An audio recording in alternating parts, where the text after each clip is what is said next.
Welcome to Writer. I'm your host, Kat Filer, also known as KJ Filer. I'm so excited to have Sam Peralta as my guest today. His work has hit the USA Today and Wall Street Journal bestsellers list and been shortlisted for Best American Science Fiction and Fantasy. His Future Chronicles short story anthologies are always #1 bestsellers on Amazon. As his collection of his own work, Memory's Children, his award-winning poetry has been spotlighted on the BBC, Best American Poetry, Physicist, Entrepreneur, Storyteller. Sam has designed robots and nuclear tools, built solar plants, and founded companies in optoelectronics, mobile software, and artificial intelligence. He's also a producer of independent film, including Golden Globe nominee The Fencer and Emmy Award winner Real Artists. He founded the LUNAR CODEX project, archiving art, books, music, and film from over 155 countries on the moon, alongside NASA's Artemis project. Sam, it's so good to see you today. How are you doing? Great. It's good to see you, Kat. Long time no see. Yeah. Oh gosh. Anyways, you gave me a lot of ways to segue into this, but I'd like to segue this way. Absolutely. You have a that's not fair. book out. Okay. In addition to all of the above, I also blurb books now. Yes, you do. It's on the front cover. Thank you for that. And I'm going to tell you. Yeah. Thanks. So this is Kat's new book, Shadowrunner. It is an amazing read. What I said about it was, and this is true, it's a chess game of a novel set in a steampunk world, balanced between the white squares of a familiar Victorian world and the black squares of a techno fantasy. Bravo! And it is just a fantastic book. It just propels you, and the metaphors are so well wrought out, and it's such a satisfying world to be in. I can see this turning into a series that lasts a long time. So congratulations on your book, Kat, and I hope to see much more from you in the future.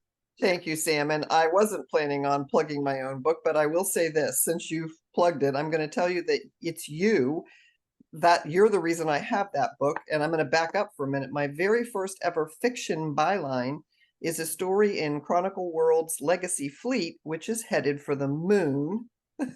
So I would love for you to talk about that, the Lunar Codex project. But before you do, I want you to talk about your latest adventure, which is the Chronicle World's Halfway Home, which, oh my God, and it hit #1 bestseller and #1 hot release last week on Amazon, as they always do. Please tell us. It's fantastic. I started reading it. It did. So yeah, conveniently there it is on my Kindle. I hope to get this out on paperback soon, but I've got a huge backlog of paperback, to tell you the truth. I don't even have a paperback of the Legacy Fleet Chronicles. But Yeah. Chronicle World's Halfway Home is kind of a neat one. It's the first book from the Future Chronicles, as my series is called, in 3 years. It's been a long time. I mean, I kind of slowed down, and then during the lockdown, it kind of stopped.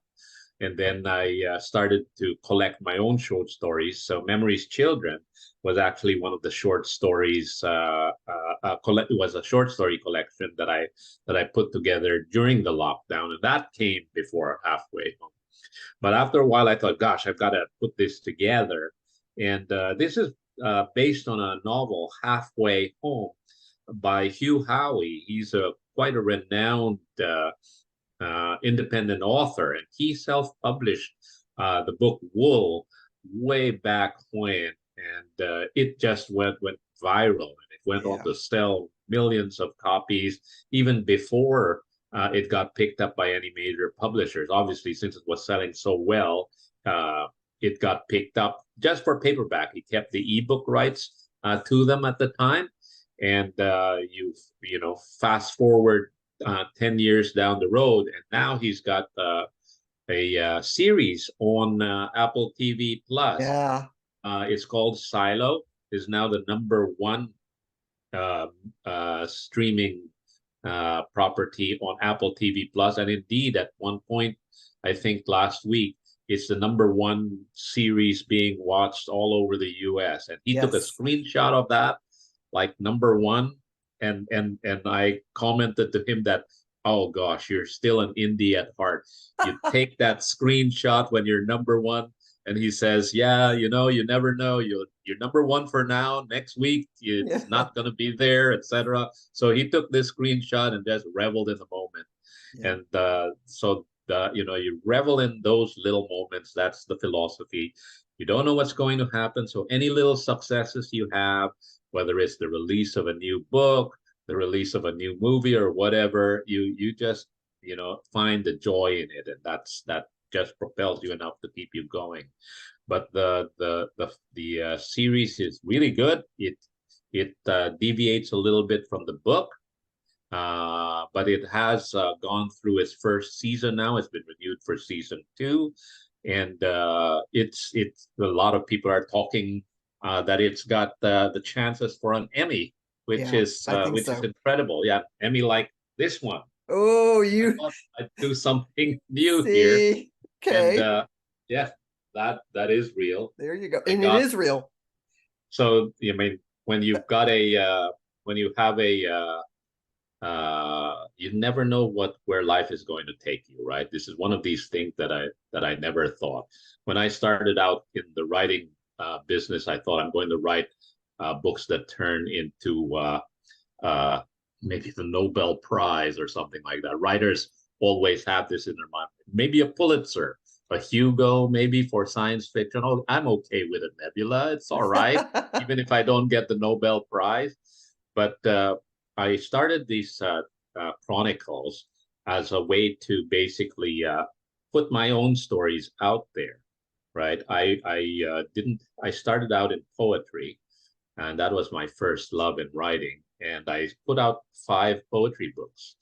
Those poetry books were actually my first foray into independent publishing.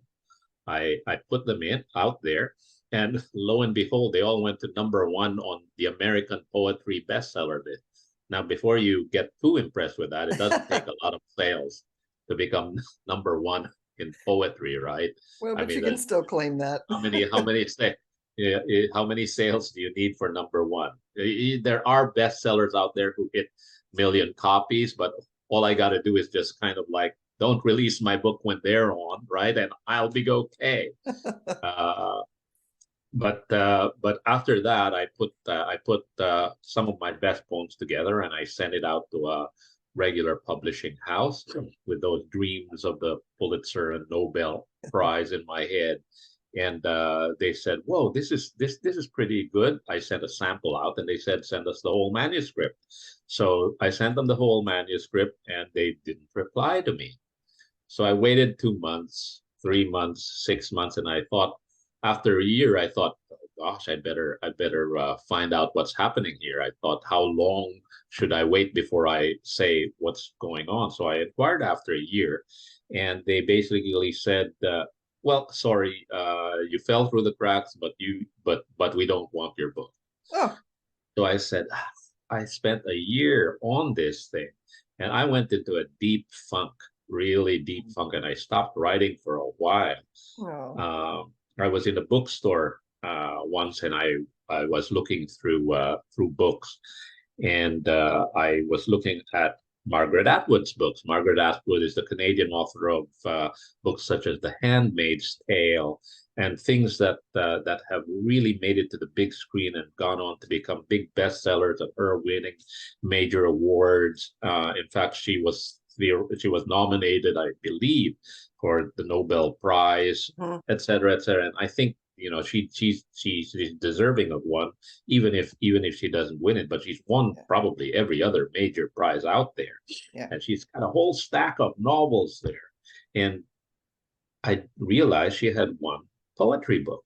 So I took out that poetry book and I looked through it and I said, "Oh my God, this is beautiful." Yet it's called Journals of Susanna Moody, if I'm right.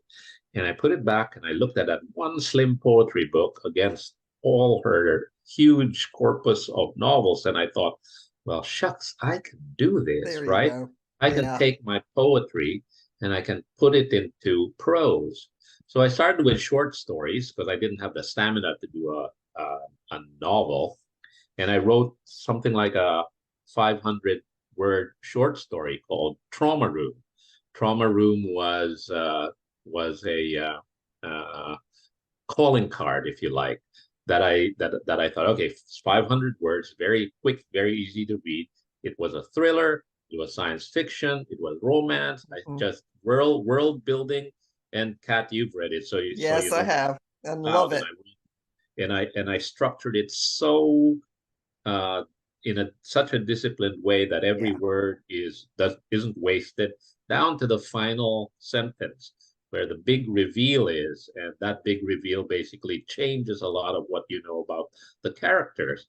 And I wanted to prove that I could use, in very short form, use characterization and all the powers of a poet to put something together that was hopefully as compelling as Margaret Atwood, right? Yeah. And I should say Kazuo Ishiguro was another one of Okay. those writers who I thought was amazing. I read his Never Let Me Go, Okay. which was made into a film. Both the book and the film are incredible pieces of work, and they're like poetry to read it, which encouraged me again, try this.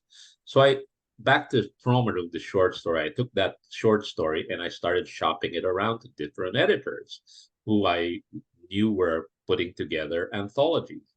And by golly, it worked. I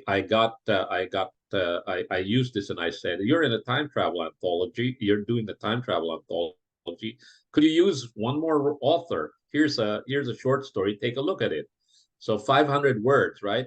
It's as fast as reading an email. They read it, they say, "Sounds good, but we're full up. Sorry." Uh-huh. I thought, move on to the next guy. A couple of weeks later, they said, "One of our authors has fallen out. Can you write us a short story in a couple of days?" And I said, "Of course. Who says no to that, right?" Right. So I did. And that story got accepted.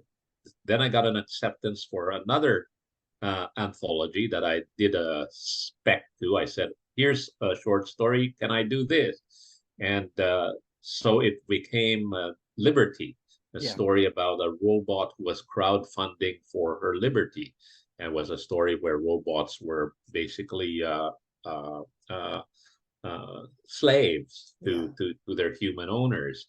And so that went into the book. And I also wrote another story about robots, another robot story. Can't I can't recall which one that was now because I've written quite a few of them. But that went into a anthology that I put together with the help of editor David Gatewood, Mhm. called The Robot Chronicles. So there was the three books: Synchronic, uh, Help Me Fund My Robot Empire, and The Robot Chronicles. And I had short stories in these three anthologies. They released within week of each other, and they started climbing up the Amazon charts, all three of them simultaneously, going up the charts. And my star on Amazon started rising. I was a nobody. I Oh, had come from nowhere. And suddenly I was something like in the top 10 science fiction authors in yes. all of Amazon. It was just crazy. And just in a space of a month or so, I had built a brand that said, "Samuel Peralta, you want short stories? He's the guy." So I did a second anthology called The Telepath Chronicles, in which I then stuck Trauma Room in, and there was a third, and there was a fourth, and a fifth, and so going back to half Chronicle Worlds Halfway Home, this is now my 22nd in the Chronicles, and all of them have been the number one hot new release. All of them have been number one in anthologies. Some of them have reached the top 20 or so of Yep. the entire Amazon list, which Hmm. just incredible to me. It was something that I'd never dreamed of, and so the magic was mixing uh, Yep. known authors with up-and-comers like myself. I mean, I was an up-and-comer. So I approached established Hugo, Nebula winning authors, best-selling authors like Shannon McGuire, Robert J. Sawyer, Ken Liu. And these are household names. Yes. Julie Cerneda, Hugh Howey, almost a household name, right on the Yeah. verge. And the amazing thing is that these established authors saw what I was doing right away. It was not just publishing anthologies, boom, boom, boom. It was really to try to put the spotlight on authors that I thought had a promising voice. And so they embraced this concept and they lent, their words to it. I got some reprints for some, but some even over the objections of their own agents in some Yeah. cases gave me original stories, new stories Yep. Yep. that they could place in the chronicles. Oh, You have launched 1,000 careers this way. it's There are it's so many it, people that owe you for this. it's been so gratifying, and just to see, the thing is, to see the success of people is to count it as among my successes. When somebody is just so happy to get their first professional check, or PayPal as the case may be, and they say, oh, we're going out to dinner to celebrate this with my family, right? And everybody's slapping their back and saying, you're a real author now, you were published, Yeah, someone actually chose your work and published it. It's a huge thing. it It's a is. huge thing, because then your gift to the world, the gift of the chronicles to the world, is to spawn books Yeah. like like Shadowrunner, books like at the time, all these things that people are now putting out. Patrice, who you've had on this show, Yep. put out a series of anthologies called what was it now? Karma of the Silo. The She did Karma of the that one. Silo, but her anthology Yes. series, Oh, Beyond the Beyond the Stars. Stars. Yeah. That's right. It basically, and it was inspired by the Yep. Chronicles, because Yeah. prior to this, not a lot of people thought that you could succeed putting out anthologies. So this was one of the unique things um, of the Chronicles. So I count this as a success, but it burned me out. So Yeah. at one point in time, I was releasing like an anthology every couple of months, and that was really tiring. So Yeah. I plan to slow it down now and maybe release one or two per year. So I'll still keep it going, because I get such immense satisfaction from it, working with discovering new voices, so to speak. And some of these folks become well established and million copy bestsellers, like Nick Webb, Oh who my. who I Yeah. helped publish, and he wrote Legacy Fleet, which became a huge bestseller again. One of these things that sell millions of copies, and you think, okay, one day this is going to be some series on Netflix or Hmm. something. And Yeah. like Hugh Howey, he was very kind and opened up his world, the Legacy Fleet universe, to people writing in his universe. And so he partnered with me to put together the Chronicle World's Legacy Fleet, collecting stories that were set in his universe. And that's an amazing thing, to be able to share this Yeah. with someone. And my biggest successes really have been where I help other people achieve their own personal success. I think that's something that we all can do, and it has Mhm. led to some amazing things. I mentioned Ken Liu a while ago, and he had given me some short stories for the Chronicles. He has won every imaginable Yep. science fiction accolade, the Hugo, the Nebula, World Fantasy Award, Dragon Award, so on and so forth. His books are now, I believe, optioned for film. They Oh, haven't are been they? made into film or series, but Okay. certain ones are. And some things have been made into film.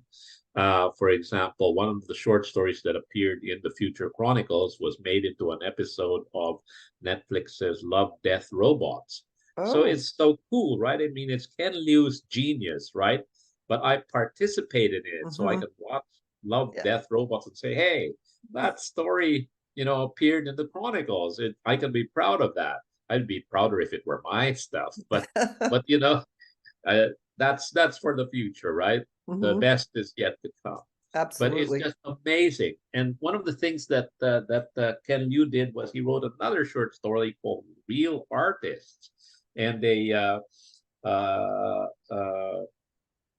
a very visionary director. Her name's Cameo Wood. Decided to make a film out of it, and so she did. And they were trying to put together the funds to do this. And Ken Liu said, I'm involved in this. And I said, hey, I want to be involved in that too. So I got involved in it. And to tell you the truth, on my Chronicles group, I put out a note that said, hey, I'm producing this film, that's based on Ken Liu's thing. Does anyone want to join me? Oh gosh. No one did. No. Nobody did. Oh gosh. No one did. And this is the film. It's Oh, it's real artists, right? And among the stars are Tamlin Tomita, right? And up and comers Tiffany Hines in the starring role, and a whole host of other people. And I said the director was a very ambitious young director who I think is going to go far. But she basically went through the festival circuit, the award circuit, and so on and so forth. And lo and behold, we were nominated for an Emmy. And I yeah. thought, wow, nominated for an Emmy. And wouldn't There you you know it, go. there we Yep. go. Yep. you know so it is crazy. And this was best for arts and entertainment program special. So I mean, it's when she said, oh my god, we won. It was streamed. It wasn't the prime time Emmys that are shown on prime time, right? So this is not a prime time Emmy. We still have to get that, but it's real. It's It's real. heavy, Yeah. and it's just something that's very cool to have. And It's she incredible. wrote to all of the producers and said, the Academy says that every producer can have a trophy. Do you want one? And I'm like, what other answer is there, right? Really? Let What me other think. answer is there? Yeah. Yes, please, sort of thing, right? So there you go, and you get a plaque as well. There's a plaque with an embossed, an image of Emmy on it as well, and it says what you specifically did in because this statuette is actually for the film.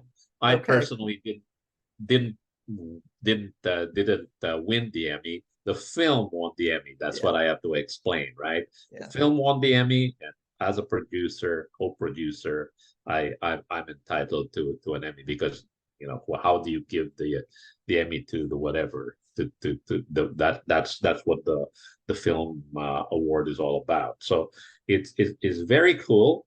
We got nominated for a Golden Globe with another film called The Fencer. Yep. That I watched fervently, and I thought, oh my god, the Golden Globe. We did not win, Well, but you got nominated. but it was great. It was fantastic. So you revel in these small things, and you say, okay, what do I do next, right? Okay, I hit the USA Today Wall Street Journal bestseller list. I hit the Amazon top list. Okay, now I'm winning Emmy. What am I going to do next? Sort of thing, right? How do I top that? Well, you don't really think, to tell the truth, about topping that. What you do is you basically uh, stretch your wings and do your best, and you try to do other things, and you see how far you can go with that. You never know where you're going to go. So I live by that. It reminds me of a story by Kurt Vonnegut. He told this story when he was 15 years old, and he went on a camp, an archaeology camp. And in the stages of the getting to know you, the camp supervisor went around and said, "So what do you do? What do you do in your spare time?" do you do any sports? He says to a young 15-year-old Kurt, and he said, no, I don't do any sports, but I do a little bit of arts. I do some drama on the side. I do this and that, a little writing, and but I'm not very good at it. And the camp supervisor said, no, no, no, no, no. The point is not being very good at it. The point is doing it. Yes. Because when you do, because you never know what you're going to be good at.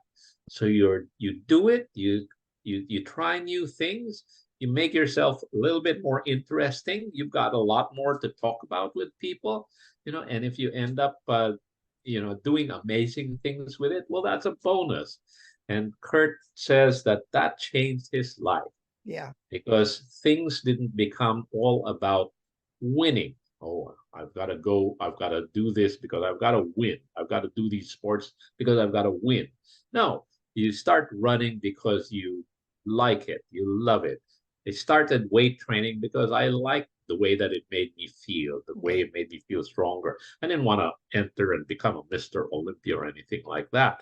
But by doing that, I got myself fit, so on and so forth. I love art. I'm an art collector. I'm not on the league of, I've got huge collections, etc. But I like what I like. Everybody likes what they like. So I began buying art and becoming known in the art world, and I got invited to curate exhibits from basically with the galleries that I start to buy artwork from. And so I was invited to curate an exhibit called and this was the exhibit that I curated. It's called Chronicles of a Future Foretold. And you can see the link here with the Future Chronicle. This was the theme that I chose. And so basically people submitted, and I chose the artwork to this. And it had poems and short stories as well, but it's mainly pieces of art that I thought were really good to be included in the work. And actually, that piece is it's a piece that I own now myself. It is in my home, and it's a cautionary tale about what can happen in the future. We've got wildfires happening right now in Canada, and the smoke is everywhere, and that's the background, and you've got essentially a prophetess showing what will happen if we continue along our way. And that was a theme that I had for this and so I began doing this, and my connections in the art world grew and grew and grew. And then one day, NASA announced that they were going to send people back to the moon. I know it's a really strange segue, but you know where all this is. But this is really, I'm very excited about this, and I know everybody who's on it is excited. And it's not just authors either. You've got art, film, everything, music. It was so the question was the Emmy that I started out with, and I said, how am I going to top this, right? And I never set out to answer that question really consciously or anything like that.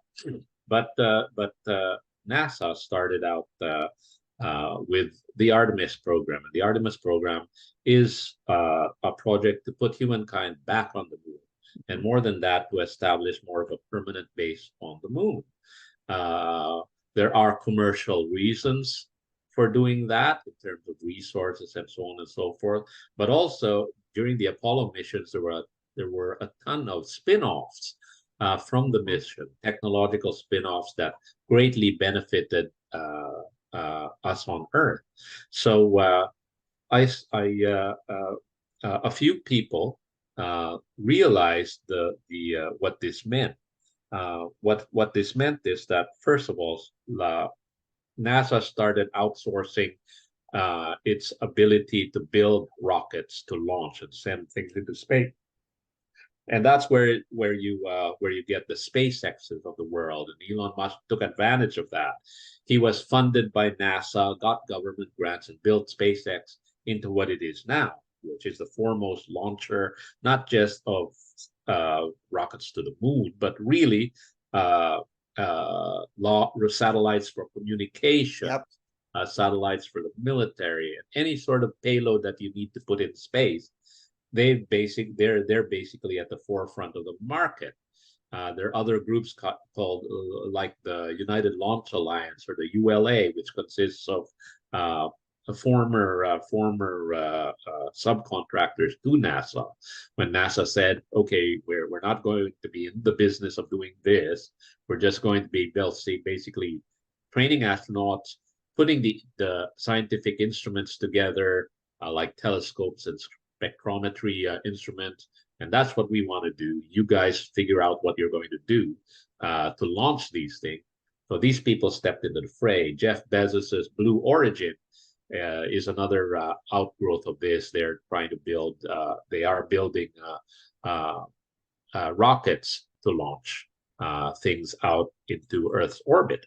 But beyond that, landing on the moon itself was outsourced to a group of other folks under a program which was similar to Artemis. It's called the Commercial Lunar Payload Services Program, or CLPS.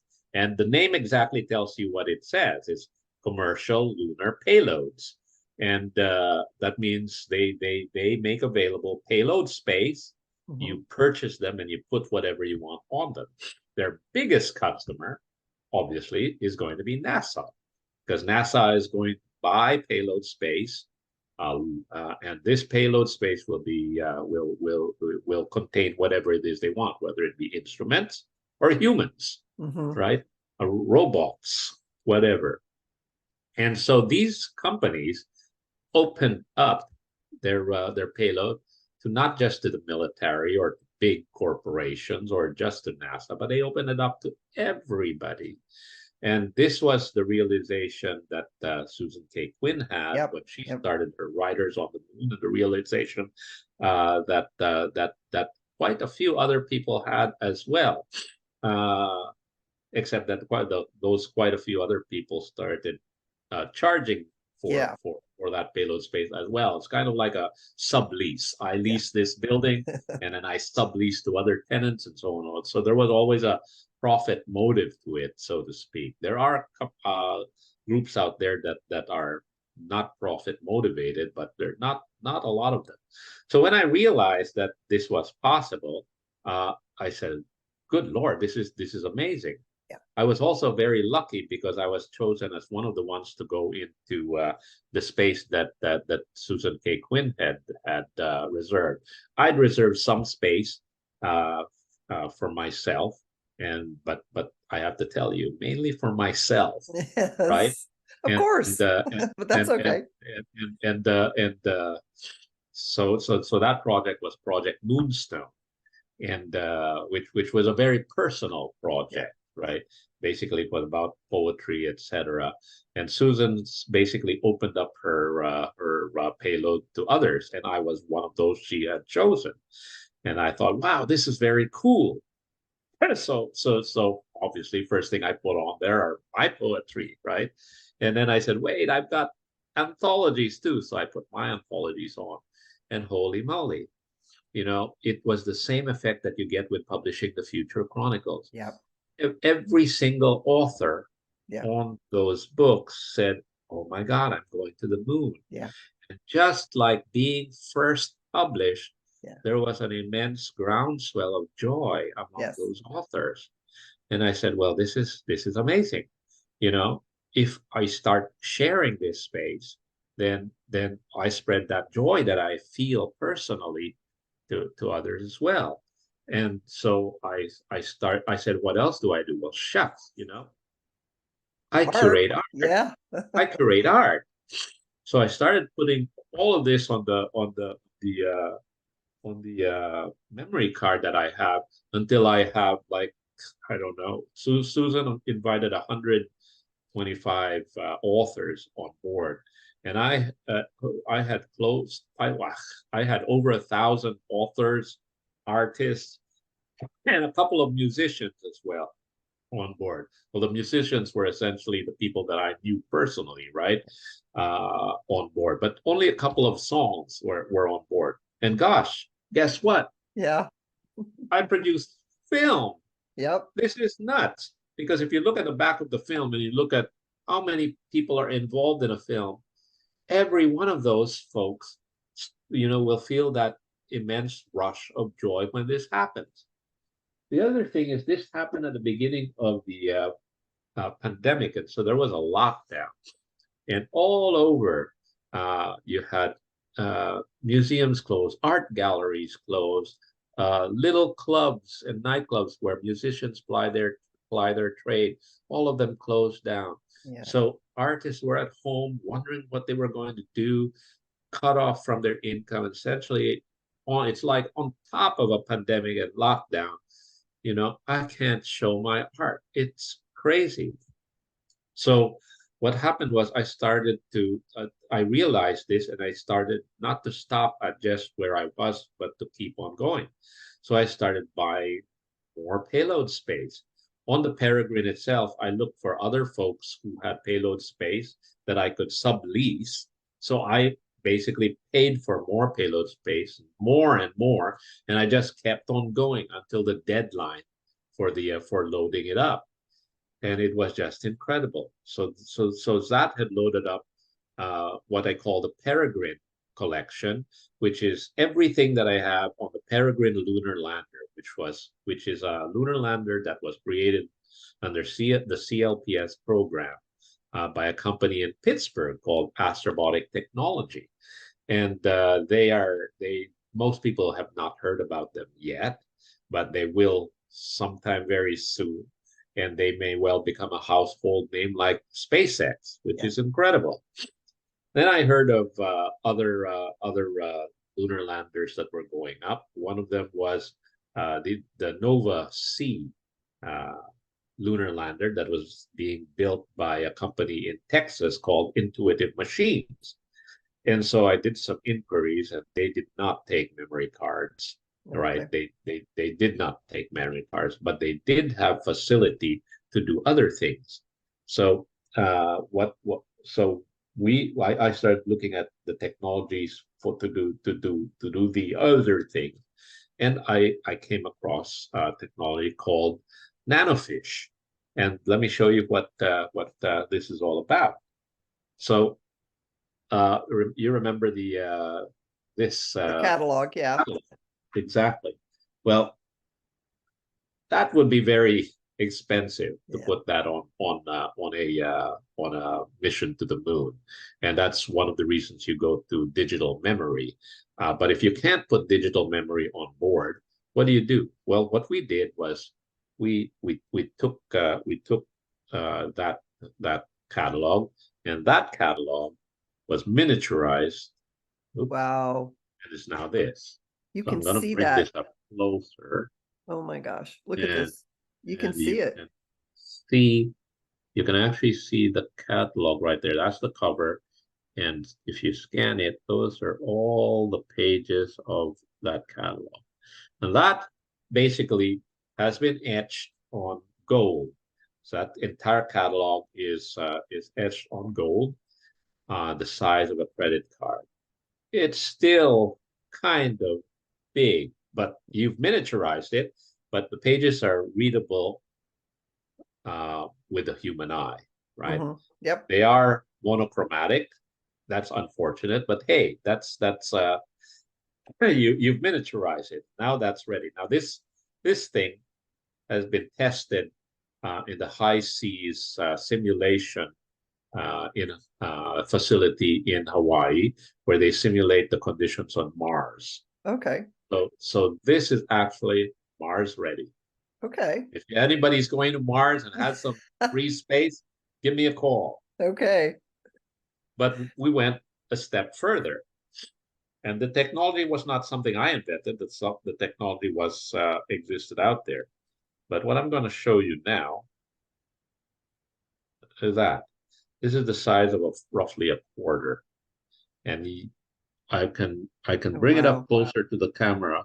You can't quite see anything, but you can see little blotches. Mm-hmm. Those every little blotch is a page of a book. And this Ah.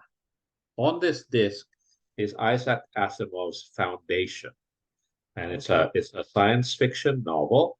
And again, Foundation is streaming on TV right now as a mini series. It's all connected, right? Yeah. It's and that is actually very similar to a nickel disc, because this is nickel, that is put in the glove box of a cherry red Tesla Roadster that was launched in 2018 by SpaceX. So Wow. that is technology that has been sent out to space in the past, and basically that technology can go to the moon. Yeah. It's on nickel, but when you write it on nickel, number one, it's many times lighter than gold, and but you are also able to make the resolution much better. The miniaturization is orders of magnitude better. Now, when I look at the character on a page, the sentence, the height of the character is the size of a bacterium. Wow. So the pages of these books are readable under a microscope. You can actually read them. You need a little bit of technology to read them, but they are readable. The other thing that the innovation that we did while during the Lunar Codex, as I told you, all of this was monochromatic. No more. Oh, that's great. It's amazing. During the Lunar Codex development of the Lunar Codex, I was working with Bruce Ha, who was the man who invented this technology in the first place, and basically we came up with a technology where we take the color channels from a color photo and split them into RGB channels, red, green, and blue. So you get three images instead of one. So unfortunately, what that means is the process is more expensive, because now instead of having an image, you have three images to represent one. But these three images can be reconstituted at the other end Oh, into a uh, full color representation of the artwork. wow. So it's just amazing what we can do. The other innovation that happened during the Lunar Codex that didn't exist before, didn't go up in the cherry red thing, was music. Yeah. Previously, how we did music was we basically take the score of music, and we'd have that as we'd show the score and say we've got music on, or you'd put it on a digital card, because that's the only way to do it. But what we did was essentially we saved the waveform of the music and a spectral analysis. So that is the image that we send up. And at the other end, if someone wants to reconstitute it, the original sound can be put together by Oh, the wow. frequency and spectral analysis of the original recording. So now we've got full color archiving and and reproduction of the music as well. I mean, if you think about it, it's exactly how phonograph records work, Yeah. right? The old phonograph records work by inscribing the waveform on the disc, and then you reproduce that with the needle following the line. So it's essentially that, just made more high tech. So with all of these technologies put together, what we have is not just something that's light enough and miniaturized enough that it can go up on the moon, but the nickel technology actually is a technology that can last, oh, tens, hundreds, thousands of years. Wow. So it's true. It's a true archival technology that we're putting up there. So Nova is something that uses exclusively nickel discs, about a bit something like this. And Griffin, which happens to be a third lunar lander that's going up. It carries what I call the Polaris collection, and the Polaris collection is a hybrid digital memory plus nickel disk time capsule. And Polaris will use nickel discs that are about this size. Wow. So while the earlier technology was on about the size of a quarter, we've got them now. This is an actual nickel disc that we'll be using for shielding. Wow. That's about the size of a dime, and I can put, tons and tons and tons of work on this. So the not only did the Lunar Codex grow or technologically or organically, it's also grown globally, where before I didn't know where people were from. Reporters and artists and someone started asking, well, do you have anybody from Wisconsin? Yeah. How many people from, Australia? Is there anybody from Ireland? So I thought, oh, dang, I never, thought about this. So I started taking down where people come from. It wasn't always possible, but where I could, I just started noting it down in this database. And down, as it turned out, I had people from, I started out as like 50 countries, which is quite amazing as it is. But then it grew and it grew and it grew. So we went up to 90, 100. And as of the last count, we're up to 157 countries and territories all around the world. We just got permission from an artist in Mongolia, Oh, actually. wow. So Okay. so Mongolia is country number 157 in the Codex. Oh, It has men, women, people with disabilities. It has LGBTQ artists, wow. musicians, writers. It's just an incredible snapshot of this era that we're living in. It's, if you will, a message in the bottle for the future, for travelers to space, that essentially says that despite everything we have, despite wars, pandemics, financial upheaval, humankind still found time to dream. Yes. These are our dreams. Yeah. These are our dreams for the future. So that is the Lunar Codex in essence a time capsule, love letter to the future, but also it's transformational for the creative folks who are involved in it, because what happens is that we can't send you up to the moon. God, Lord knows it costs $1 million to buy a ticket on Richard Branson's spacecraft or Jeff Bezos's. But I can take what's your essence, the essence of humankind, the essence of each person, their writing, their poetry, their art, and basically embed it on the moon. It transforms the moon so that when you go out and you look up at the moon, it's different. Yeah. It has a deeper meaning because part of you is there. Yes. Yes. I know when you started talking about this, the first thing I did was locate where Peregrine would be and where all the next and the next would be. And you're right. It's not just cool because your story is going to be there. It's cool because so many things are going to be there. You're archiving humanity, That's essentially right. And there's a story for every artist that's on board. I have an artist from Tuvalu who wrote me, and Tuvalu is just this small island in the Pacific, and it is threatened by climate change, physically threatened by climate change, because they know that if we don't do anything by 2050, in fact, by most accounts, even if we do something by 2050, the rising waters of the Pacific will claim their island nation. They will be gone.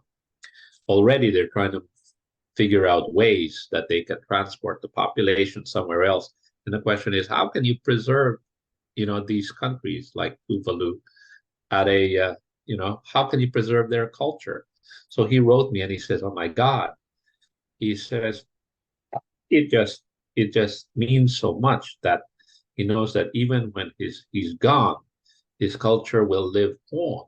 Yeah, And it's on the moon. He says he realizes why on the moon. He says for him, it's so that even if we mess up this world, that's right. we've got it out there somewhere. And maybe, that can tell people in the future, that we were here. Yeah. I have a lady artist from the Ukraine, and at the start of the invasion of the Ukraine, our hearts went out to them, obviously, and we did a lot of things to help them out, but we wanted to do something personally, my wife and I.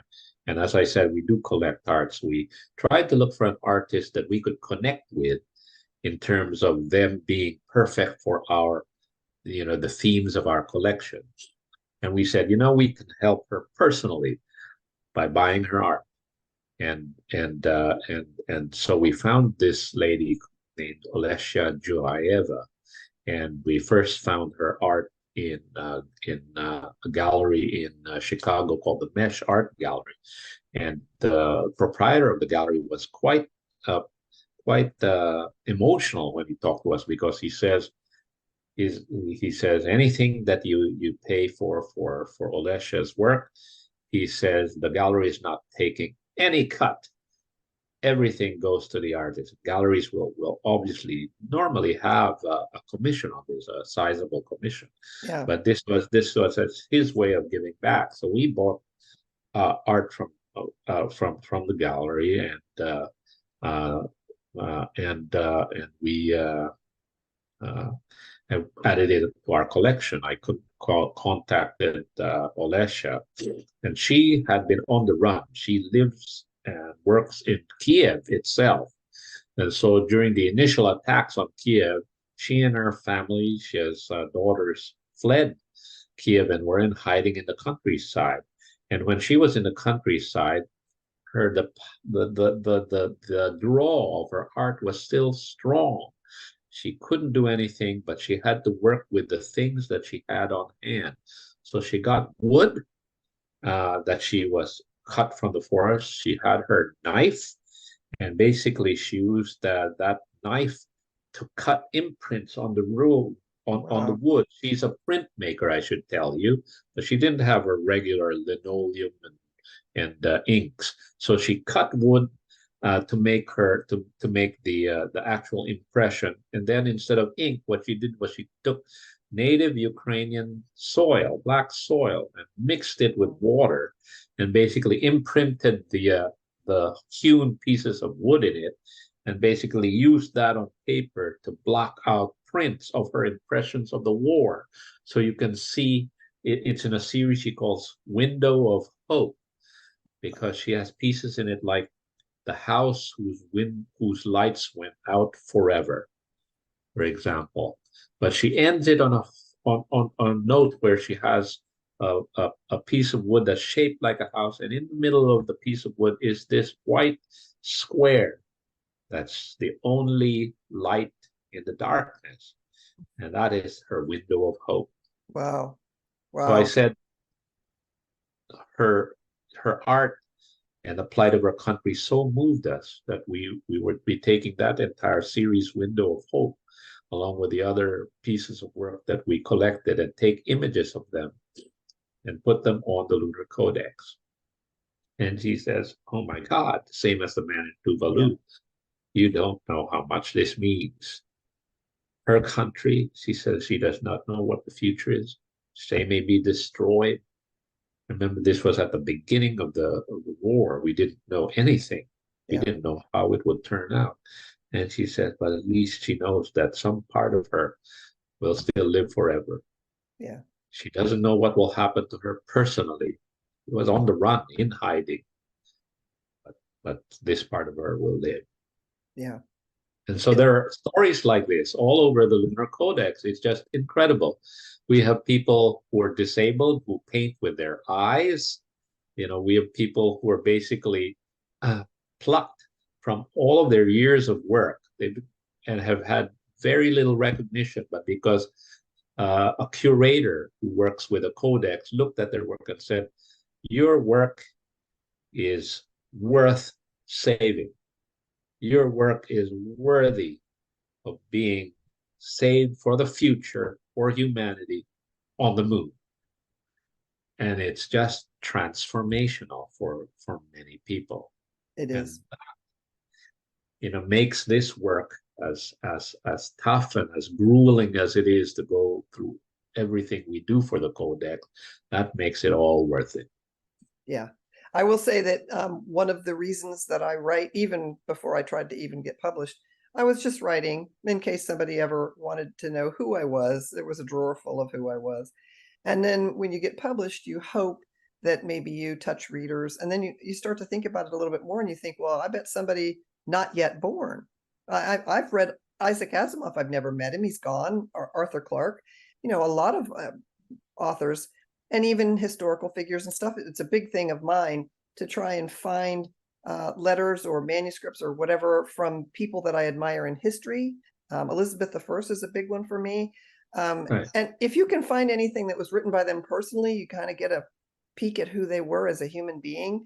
And I think that's just amazing. And now you're taking it off the earth, which is the risky place to be right now, and sending it off into space. I can tell you that never in my wildest dreams, when I submitted a short story to you, my very first fiction byline, did I ever think it would go anywhere. I just thought it would be, it was cool. I got a byline.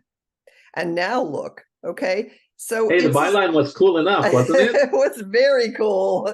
And I wasn't all by myself. I was with people people knew the people in there. I'm just somebody, but nobody at the time. And, but it was a very, very cool moment. And then it was so funny because we were headed to a book signing and my husband said, your very first work is in Legacy Fleet. And that's really the cool one. It's going to the moon. And I said, I know. And so he went ahead and he printed because the book's not in print. So he printed a whole bunch of cover. And on the inside, he put Cat Filer is going to the moon, really. And then he put that footprint from the, it's a public domain, Apollo but it's footprint. A picture. Yeah, it's so funny. And it was funny because I didn't even have a book out. It was in pre-order. So I had only that. And I had also a similar brochure for Shadowrunner at the time. And people were picking up the Legacy Fleet one because it said it was going to the moon. And my husband said, how cool is this? Your little tiny story that you thought, oh, cool. It just was a story. And now it's the big thing. There are real effects of this, actually. There are. In the earlier days of this, I had artists tell me that when they said, okay, this is my piece of art and it's going to the moon, that people would buy it. And they said, yes. Oh my God, during the pandemic, no one was buying my work. And suddenly I told them this one's going to the moon and it sold. Yeah. So rent was paid by this project. And that's just incredible to me. So there you go. We've lost some people along the way because this project has had so many delays, and it's not through anyone's fault because everybody wants the launch to go safely. So if there's a little bit of a glitch here, the Astrobotic or ULA or SpaceX has to say, oh, we've got to fix this, and so they go through. So typically these things get delayed a lot. In fact, the Peregrine one, we sent the payload in was it March 2022 or something like that, and here we are. Here we are in July 2023, and there's yet another delay sort of thing. But it's coming. It's coming. You can see it coming closer. It gets delayed a bit, but you know that it's going forward. It's like 2 steps forward, 1 back, 2, 1, 2, 1. And well, with you working in technology, you probably anticipated these delays. I am not involved in technology that way, but I grew up in Florida. Okay. And you would go out to see a launch and it would get scrubbed. And then you would hope to God you weren't working when the next one went up, so. So yeah, people were saying they're planning launch parties and I'm saying, don't buy your tickets yet. Where are you coming from? Australia? No. Yeah. Yeah, you Don't should do do it. it. But how about online launch party? But that's right. Yeah, That's the best way to do it. Do it online. I told them, this is going to be streamed. It's going to be big. NASA is not going to say, "Oh, we're going to keep it secret." No, yeah, yeah, Peregrine is going to be either the two, Peregrine or Nova. Any one of them could be the first yeah, lander on the moon yeah. successfully in how many years? We don't One more know. feather in your cap. That's right. There were two. Unfortunately, there were two that went up before this one. There was the Bereshit lunar lander from Israel, actually, and there was the iSpace lunar lander from Japan, and they went up there. Uh, they did not make it. The Chinese made it Oh, though on the first on the far side of the moon, but since then, no one else has succeeded. We were like crossing our fingers with the Japanese lander, because the space community is one big yeah, community. They all root for each other, right? And so everyone was heartbroken when it did not make a soft landing. So we're hoping for a soft landing. That's all we want. We yeah, want a soft landing. Take as long as you want. as It's you need. okay. We'll still be here. Yeah, for sure. Oh gosh. Well, a little piece of immortality for a lot more people than just you. And that you started that with the Chronicles. That was very generous of you. I'm not kidding. You have launched a lot of careers this way. And now you're giving us all some immortality on the moon. That's It'll amazing. be interesting.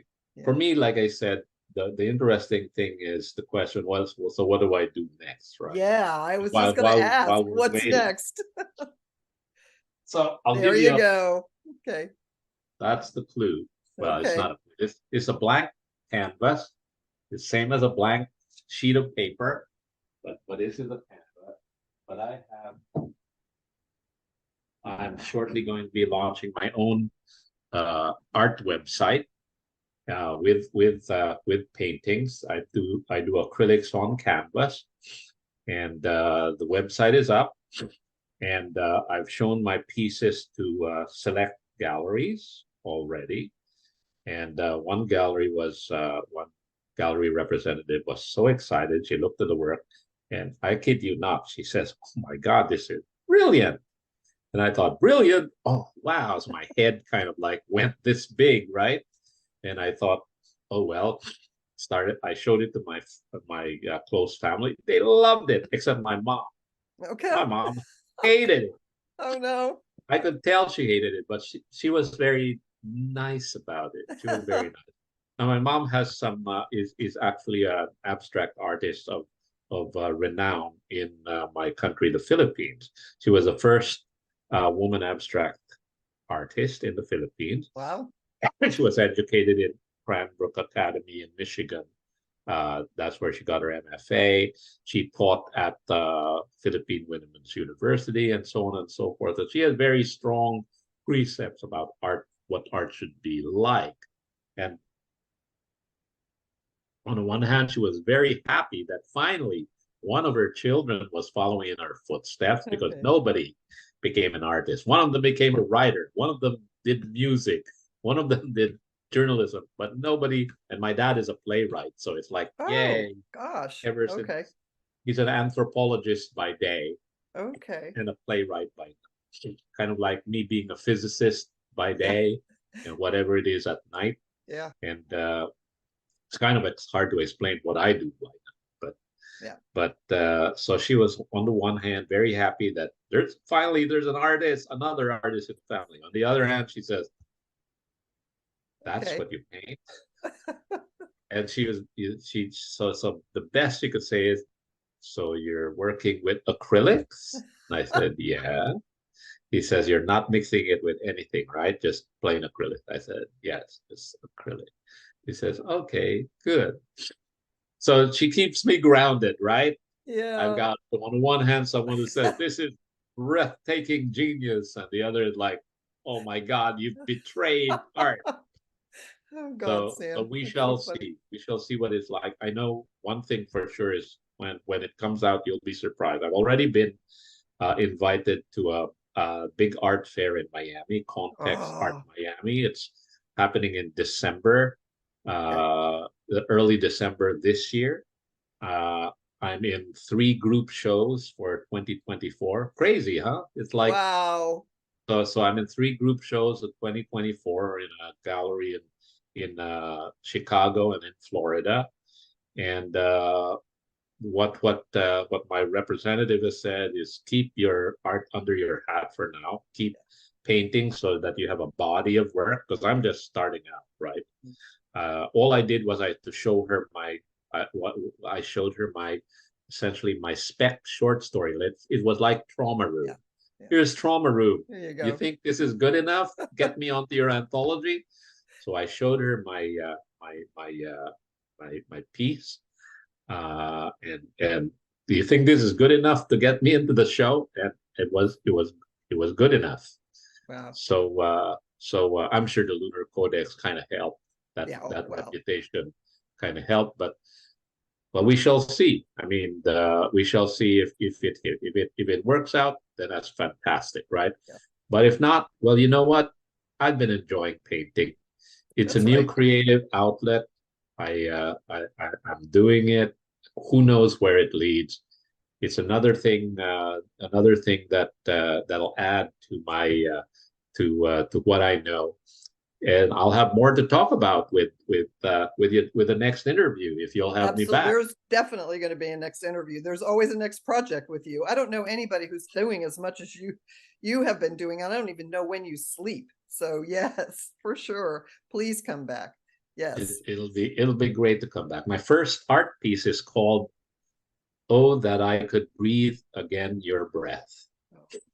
Oh. So, well, I know, actually, the first, yeah. I'm a big fan of your work, so your writing and stuff too. So yeah. You may look at the art and you'll say, "What the heck are you doing, Sam?" No, Stick and I'd say this real quick. stick to writing. My husband's an architect, and of course his background is in art and architecture.